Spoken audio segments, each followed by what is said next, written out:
ಅದನ್ನು ಕಾನೂನು ಮಾಡಿರಿ ಅಂತೇಳಿ ಇವತ್ತಿಗೂ ಮಾಡ್ತಾಯಿಲ್ಲ ಸಿದ್ದರಾಮಯ್ಯನವರು.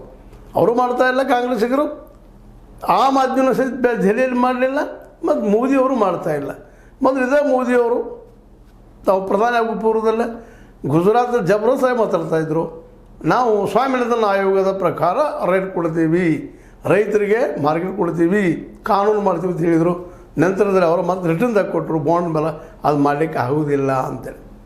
ಹೀಗಾಗಿ ಇವತ್ತೇನೋ ಮಾರ್ಕೆಟ್ ಅಲ್ಲಿ ರೈತರ ನಮ್ಮ ಬೆಳಗಾವಿಯಲ್ಲೇ ಅವ್ರ ಜೊತೆಗೆ ಗುದ್ದಾಡಿ ಅದನ್ನು ರದ್ದು ಮಾಡಿಸಿದ್ದಾರೆ ಸರ್ಕಾರದಿಂದ.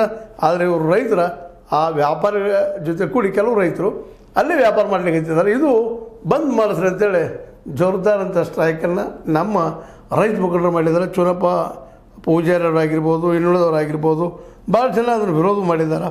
ಆದ್ರೆ ಅದು ಇನ್ನೂ ಅಲ್ಲೇ ನಡೀತಾ ಇರುವುದು ಮಾತ್ರ ನಮ್ಮ ರೈತರಿಗೆ ಸಮಾಧಾನ ತಂದಿಲ್ಲ ಅನ್ನೋದಷ್ಟು ಗಮನಿಸಬೇಕಾದ ವಿಷಯ. ಹೌದು ರೀ, ಖಾಸಗಿ ಅವ್ರು ಸಹಜದ ಪಾಪ, ಅವ್ರು ತಪ್ಪಂತಲ್ಲ, ಅವ್ರು ದುಡ್ಡು ಇನ್ವೆಸ್ಟ್ ಮಾಡ್ತಾರೆ, ದುಡಿತಾರೆ, ಲಾಭ ಹೆಚ್ಚು ಮಾಡ್ಕೋತಾರೆ. ಅದು ತಪ್ಪಬೇಕಾಯ್ತದ. ರೈತರು ಸ್ವತಃ ಜಾಗೃತ ಆಗಬೇಕಾಗಿದೆ, ಎದ್ದು ನಿಲ್ಲಬೇಕಾಗಿದೆ, ರೈತರು ತಮ್ಮ ಮಾರ್ಕೆಟ್ ತಾವು ಮಾಡ್ಕೋಬೇಕಾಗಿದೆ. ಅದೇನೋ ಇವತ್ತು ಮಾಡಿದ್ದಾರೆ, ರದ್ದು ಮಾಡಿದ್ದಾರೆ ಸರ್ಕಾರದವರು. ಅದನ್ನು ಸರಿಯಾಗಿ ಏನಪ್ಪ ಅಂತಂದ್ರೆ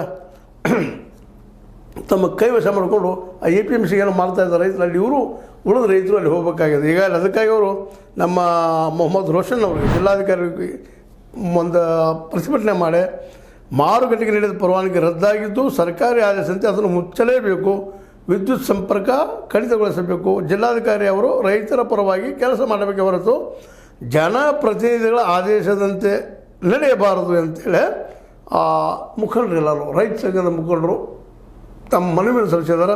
ಅದರ ನೇತೃತ್ವವನ್ನು ಚುನಪ್ಪ ಪೂಜಾರಿ ಅವರು ವಹಿಸಿಕೊಂಡ